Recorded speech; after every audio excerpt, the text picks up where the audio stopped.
J'étais consultante chez Arthur Andersen, mais j'ai très vite bifurqué vers la musique, une douzaine d'années. Et puis ensuite, je suis partie dans la presse. J'ai dirigé Libération et après, j'ai dirigé le groupe Nouvel Observateur avant d'arriver à la Poste. Finalement, je suis rentrée dès le début dans cette immense vague numérique. Et finalement, je n'ai pas quitté ce secteur, car la presse, c'était la même problématique et la Poste, c'est la même problématique aussi.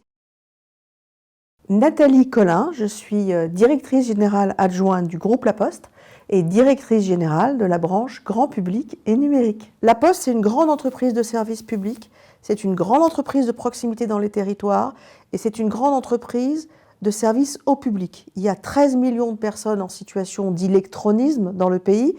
Notre rôle, c'est à la fois de faire du digital, là on vient de lancer le timbre digital par exemple, de faire du tout physique, et de toujours proposer l'alternative, parce qu'à la Poste, tout le monde est client de la Poste finalement, donc on est utile à tout le monde. Mais on est absolument indispensable à tous ceux qui ont besoin de faire leurs opérations en proximité, en étant accompagnés par nos chargés de clientèle dans le réseau ou par les facteurs, et en ayant une offre qui soit justement complètement physique. Et puis entre les deux, on a des offres où on démarre en physique et on termine en digital. Moi, je trouve important d'apporter l'ensemble.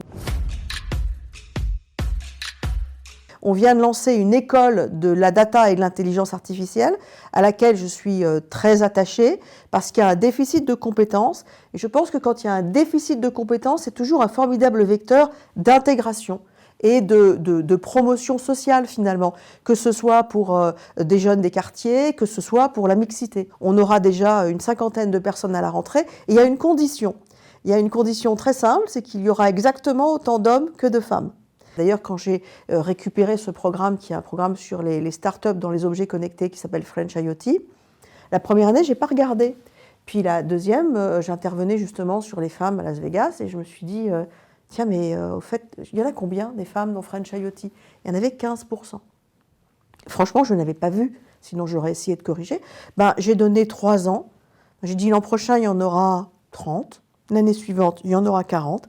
Et après, on sera à la parité. Tout le monde m'a dit c'est pas possible. En fait, c'était possible.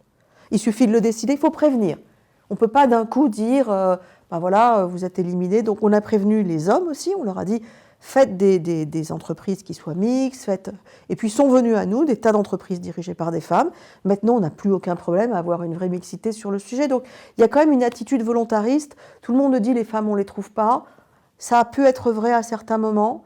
Je ne suis plus d'accord avec ça. Je trouve qu'on les trouve. Moi, j'avais commencé une conférence comme ça, j'étais arrivée ventre à terre. On remettait le prix de Business with Attitude avec le Figaro. Et il y avait beaucoup d'embouteillages, j'étais très en retard. Et donc, je ne savais plus du tout ce qu'il fallait que je leur dise. Et je leur ai dit, vous savez, vous allez plein de jeunes femmes devant. Vous allez toujours être critiquées. On va vous trouver trop grande, trop petite, trop maigre, trop grosse. On va trouver que vous occupez beaucoup trop de vos enfants. Franchement, vous les étouffez. Ou pas du tout assez, vous êtes une très très mauvaise mère. Ou bien que, comme vous n'avez pas beaucoup d'autorité, vous êtes très très dur vraiment au bureau. Ou bien que vous êtes vraiment une chief molle, vous êtes absolument incapable de diriger. Tout ça, et moi je le dis tel quel, il faut vraiment s'en moquer.